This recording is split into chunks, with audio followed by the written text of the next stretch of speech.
Hey everyone, and welcome back for another deep dive. Today we are looking at something that I think is absolutely fascinating. Yeah. And that is how children acquire language. Uh-huh. We've got some excerpts here from a linguistics textbook. Okay. But don't worry, we're Wow. going to make it fun and easy to understand. And Yeah. I think you might be really surprised by Yeah. some of what we've learned about how kids become these fluent little chatterboxes. It really is amazing. I mean, one of the things that's so fascinating is that it doesn't really matter what language the child is. Yeah. Is learning, it seems like the process is pretty similar across cultures. Wow. So are you saying that there's like Yeah. some universal language learning program It's running in these tiny little brains? that way. I mean, so for example, babies are born being able to distinguish between these subtle sound differences in all kinds of languages.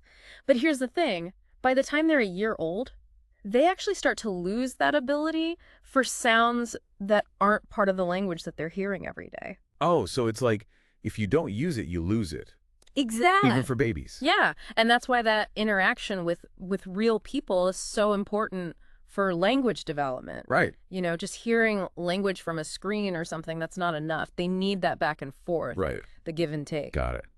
Okay, well, let's talk about those first few years because those are the years when language really explodes, right? You go from like these first little coos and babbles Right. to suddenly these adorable little sentences. Yeah, absolutely. It is like a fast-forward movie of language development. Right. You know, it starts with them understanding simple words, and they start to say those words, and then they start putting them together in these telegraphic sentences, I love which those. is like, "Mummy up," or Oh. "Doggy gone," or...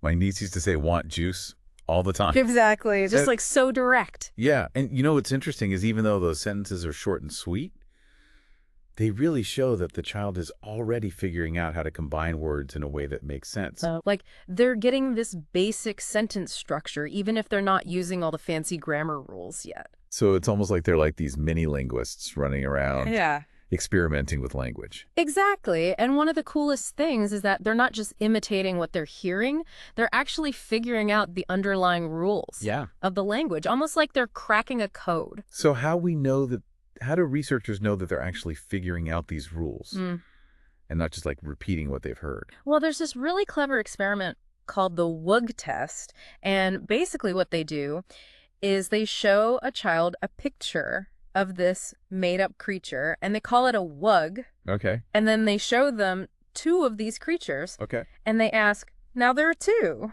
Wugs. Exactly, and that's the point. Right. They've never heard the word wugs before, Right. but they apply this rule for making plurals in English Right. because they've kind of figured out the pattern. Oh, wow. It shows that they're not just parrots. They're actively figuring out how this language works. That is so cool. And, you know, now that you mention it, I do remember my nephew doing something like that. Uh-huh. He used to say "goed" instead of "went."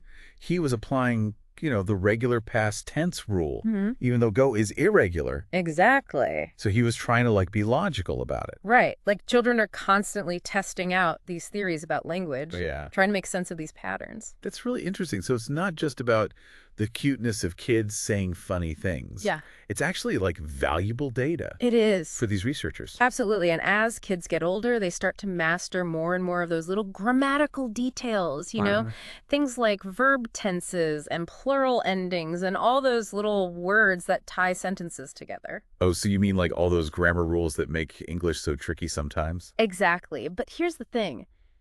Even though English grammar can be a bit of a beast, Yeah. kids figure it out in stages. You know, they build on what they already know. So it's not like they wake up one day and they suddenly know all the rules. No, it's a gradual process, and there are some really interesting patterns in how they master these different grammatical bits and pieces. So, for example, one study found that children tend to learn plurals Yeah. before they learn to use possessives, you know, like daddy's car. Oh, that makes sense. Yeah, They're starting with the simple and then building up to the more complex. exactly. And the same goes for how they learn to form negatives and ask questions. Oh, yeah. I remember those phases. Yeah. My niece went through a stage where everything was, no, no, no. Mm-hmm. And then she went through a stage where everything was, why? Classic milestones. Yeah. So when it comes to negatives, they start with a simple no. Then they start putting no in front of words like no want broccoli. Yeah. And eventually they figure out how to use those tricky helper verbs like don't and can't. Right. Right. So it's like They're slowly adding pieces Yeah. to their little language puzzle. Exactly, and the same goes for questions. They start with those simple one-word questions, with rising intonation like cookie. Then they discover those whole words, who, what, where, when, why. Oh, and the whys never stop. That's right. At least not for a while. Exactly. It's like they're little scientists, Yeah. testing their hypotheses about the world. That's a great way to think about it. And their questions show that they're not just learning words. Right. They're learning how to use language to explore, to understand, to connect with other people. So by the time they hit preschool, they've pretty much got this whole language thing down. Right? Yeah. Well, they definitely got a solid foundation. They're forming sentences, asking questions, telling stories. They're even starting to play with language in more creative ways. Oh, like how? Well, you know how much preschoolers love to pretend play? Oh, yeah. They might pretend to be doctors or firefighters or even their own parents. Yes. And when they do this, they often change the way they talk to fit those roles. My nephew does that all the time. He's like pretending to be a teacher, and he's got this very serious voice. Oh, class time to listen up. Exactly. So they're starting to understand that language isn't just about conveying information. It's also about expressing these different social roles and relationships. Oh, so they're like little actors. Yeah. Trying on different voices and styles of speaking. And on top of that, they're also developing something called metalinguistic awareness. Metalinguistic awareness. It sounds very complicated. It's a big word, but it's basically the ability to think about language itself separate from the meaning that it conveys. Okay. It's like being able to zoom out Okay. and see language as this system with its own rules and patterns. So like you can analyze language instead of just using it. Exactly. And one way this shows up is in how kids understand silly sentences. So imagine you say to a preschooler, drink the chair.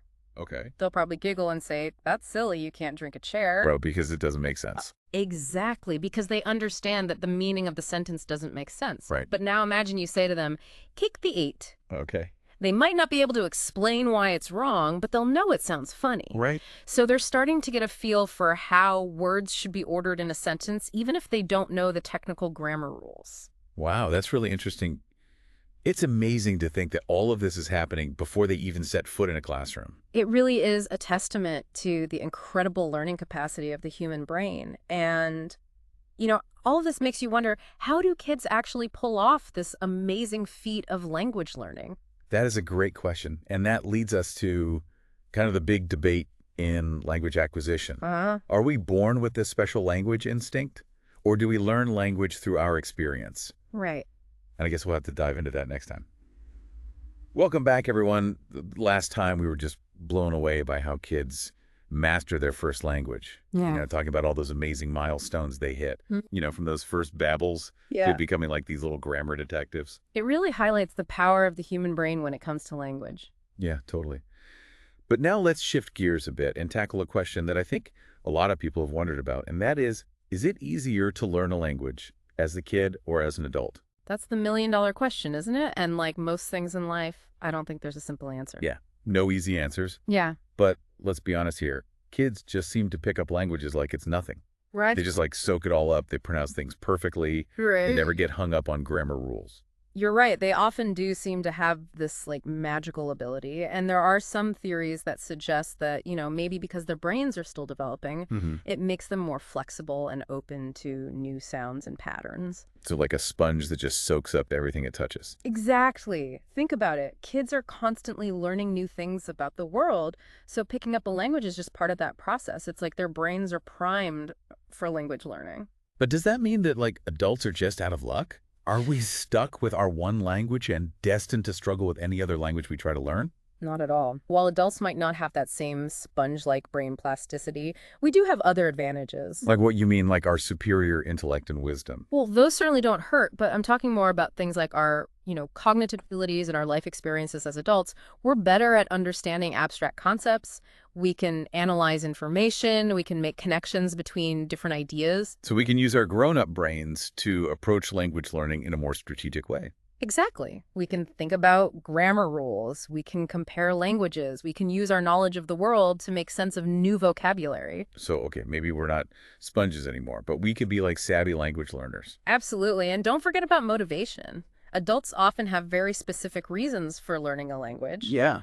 Maybe it's for travel or work or even connecting with family members who speak another language. So that burning desire can kind of make up for any lack of sponginess in our brains?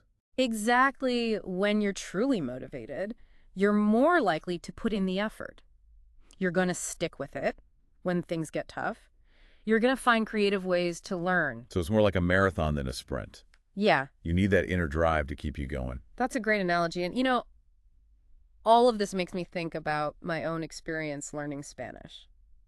I started as an adult, and honestly, I was pretty intimidated at first. I bet especially Spanish has all those verb conjugations. Well, yeah. I remember struggling with those in high school. Oh, those verb conjugations can be a real challenge.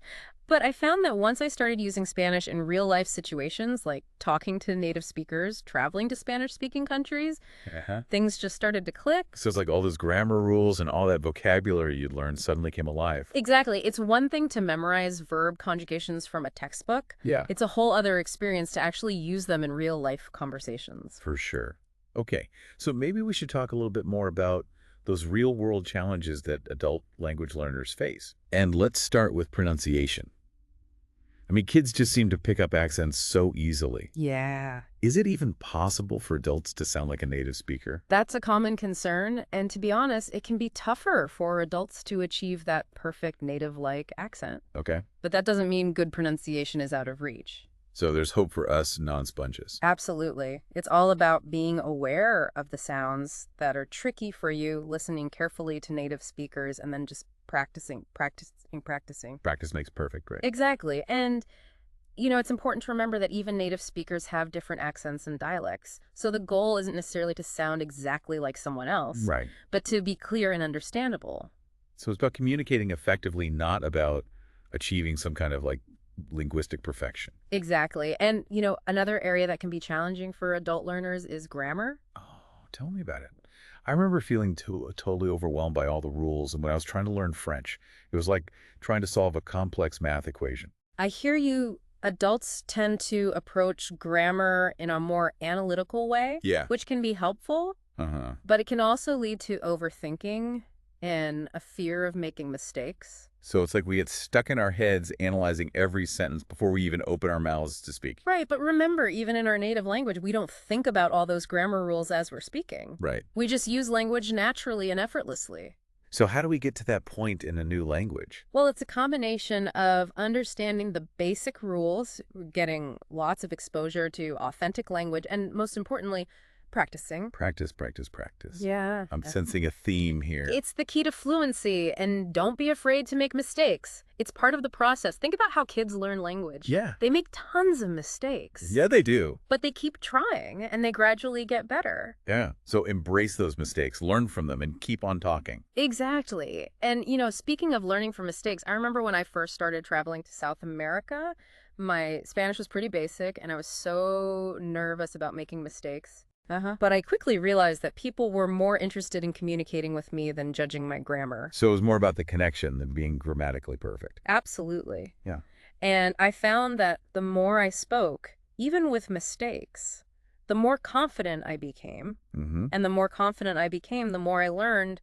It was a positive cycle. That's encouraging. Yeah. It makes me think about the importance of finding opportunities to practice speaking, even if we're not in a language immersion environment. Exactly. There are so many ways to practice these days. Language exchange partners, online communities, even just talking to yourself in the shower. Hey, whatever works, right? Exactly. And I bet that kind of practice helps with vocabulary too, which can be another big hurdle for adult language learners. Yeah. It's hard to build up that huge vocabulary bank. It can feel overwhelming, especially if you're trying to memorize endless lists of words. Yeah. But here's the thing. You don't need to know every word in the dictionary to communicate effectively. So it's more about learning the words that you need for specific situations.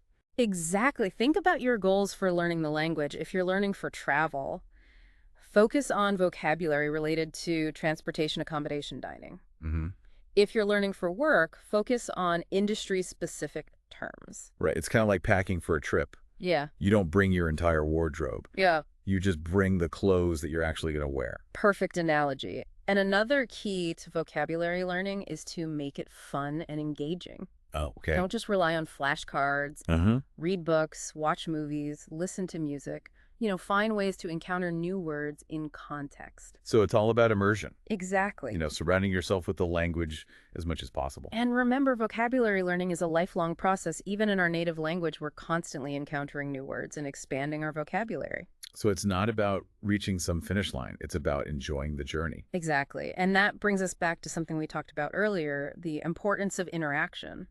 Remember how crucial it is for kids to interact with other speakers. Right. It's how they get feedback. They test out their language skills. They learn from their mistakes. Right. But as adults, it can be harder to find those opportunities for interaction, especially if we're not living in a country where the language is spoken. That's true, but there are still ways to seek out interaction. Join a language class, find a language exchange partner, participate in online forums, get creative. So it's like we have to be proactive about creating those language immersion experiences, even if we can't physically be immersed in the culture. Exactly. And, another question that comes up a lot is the role of our first language. Oh. Does it help or hinder us when learning a second language? That's a good question. I've heard people say that knowing another language can make it easier to learn a third one. But then I've also heard that our first language can sometimes trip us up.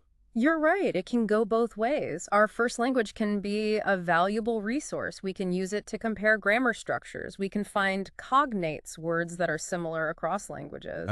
We can even use our understanding of pronunciation to help us with new sounds. So it's like having a toolbox full of language learning tools. Exactly. But we also need to be aware that our first language can sometimes lead us astray. Okay. If the grammar rules or pronunciation patterns are very different, we might make mistakes based on our first language habits. So like when you accidentally use a word from the wrong language because they sound so similar? Exactly. It's called language transfer, and it happens to all of us. But the key is to be aware of these potential pitfalls. Okay. And to be willing to step outside of our comfort zone and embrace the unique features of the new language. So don't be afraid to let go of your first language crutches. And just dive headfirst into the new language. Exactly. Embrace the challenge, the mistakes, and the triumphs of language learning. It's a journey that's full of surprises and rewards. Well said. And speaking of journeys, we've covered a lot of ground in this deep dive into second language acquisition. We've talked about the challenges, the opportunities, and the amazing things that our brains can do. We have. But there's still so much more to explore. There is. And in our final installment, we're going to dive into some deeper waters about how language shapes our identity, our perceptions, and our connections to the world around us. Sounds fascinating. I can't wait to explore those philosophical depths of language. Me too. It's going to be a thought-provoking journey. Welcome back, language lovers. Ready for the final part of our deep dives into language acquisition. We've talked about how kids learn their first language and how adults tackle a second one. But now we're going to kind of explore how language shapes who we are, how we see the world, and even how we connect with others. It's amazing to think that language is so much more than just words and grammar rules. It's really a fundamental part of what makes us human. Totally. And I've always been fascinated by this idea that the language we speak can actually influence the way that we think. Is that really true? I mean, does speaking another language change your brain? It's a question that researchers have been grappling with for a long time. And while there's no definitive answer, there's definitely evidence that suggests a connection. Okay, give me an example. Well, one interesting example is how different languages have words for concepts that don't exist in other languages. Remember we talked about how the Inuit language has multiple words for snow? Yeah, I remember that. Which makes sense if you live in a place where snow is a big part of life. Sure. And some researchers believe that having specific words for these different types of snow might actually make Inuit speakers more attuned to these subtle variations in the snow conditions. Wow. It's like their language gives them a more fine-grained way of perceiving the world around them. So it's almost like their language is giving them a superpower. In a way, yes. It's not that they're seeing things that other people can't see, but their language is kind of highlighting certain aspects of their environment and making those distinctions more noticeable. So it's not that language limits what we can think, Yeah. but it's kind of directing our attention to certain things. Exactly. It gives us this framework for understanding the world, for categorizing information, for making sense of our experiences. Okay, so maybe language isn't like changing our brains in some dramatic way. Right. But it's definitely influencing how we process information and how we interact with the world around us. Right, and think about what happens when you learn a new language. Okay. You're not just learning new words and grammar rules. Uh-huh. You're also gaining this new perspective on the world. You're exposed to different ways of expressing ideas, different cultural norms, and different ways of seeing things. It's like you're putting on a new pair of glasses and suddenly the world looks a little bit different. That's a great way to put it. And that shift in perspective can be really powerful. Huh. It can make you more open-minded, more flexible in your thinking, more understanding of other cultures. So learning a new language is like a mental workout. Absolutely. It challenges you to think differently, to step outside of your comfort zone, to see the world from multiple angles. I like that. And speaking of different cultures, we were talking about bilingualism earlier, and it seems like growing up with two languages, Yeah. Can really have a big impact on how you see yourself and your place in the world. It can remember, we talked about the difference between subtractive bilingualism and additive bilingualism. Right. Subtractive is when one language is kind of lost, Uh-huh. and additive is when both languages are maintained. Exactly. And research suggests that additive bilingualism can be really beneficial for kids. Not only do they get the cognitive benefits of being bilingual, but they also get to maintain this strong connection to their family's culture and heritage. Yeah, that makes me think about my friend who grew up speaking Spanish at home and English at school. And she said that being comfortable in both languages really gives her this sense of belonging. Yeah. In two different worlds, it's like she has two cultural homes. That's a beautiful way to describe it. And, it's not just about feeling connected to a particular culture. Being bilingual can also make you more aware of language itself and how it works. What do you mean? Well, think about it. When you're constantly switching between two languages, Yeah. you're becoming more attuned to the nuances of language, the subtle differences in meaning, the ways in which language can be used to express these different ideas and perspectives. So bilinguals have kind of a superpower when it comes to understanding language. In a way, yes, they have this heightened awareness of the power of language, and that awareness can be really valuable in all sorts of situations, from navigating different social contexts to understanding complex texts. Makes me wish I'd kept up with my high school Spanish. Well, it's never too late to learn a new language. And, it's not just about the cognitive benefits or the cultural connections. Language learning can also be a really fun and rewarding experience. Totally. There's something so satisfying about being able to communicate with someone in their native language, to understand their jokes, to share stories, to connect on a deeper level. It really opens up a whole new world of possibilities, doesn't it? It's like you're breaking down barriers and building bridges through language. Exactly. It's like you're saying. Language is more than just a tool for communication. Yeah. It's a way to connect with others, to understand different cultures, to broaden your horizons, to enrich your life in countless ways. Beautifully said, and I think that's a perfect note to end our deep dive on. I agree. We've covered a lot of ground, from the amazing feats of baby brains to the challenges and rewards of adult language learning. But most importantly, I think we've come to appreciate the incredible power of language to shape who we are, how we think, and how we connect with the world around us. It's been an incredible journey, and I hope our listeners are feeling inspired to continue exploring this fascinating world of language. Thanks for joining us on this deep dive into language acquisition.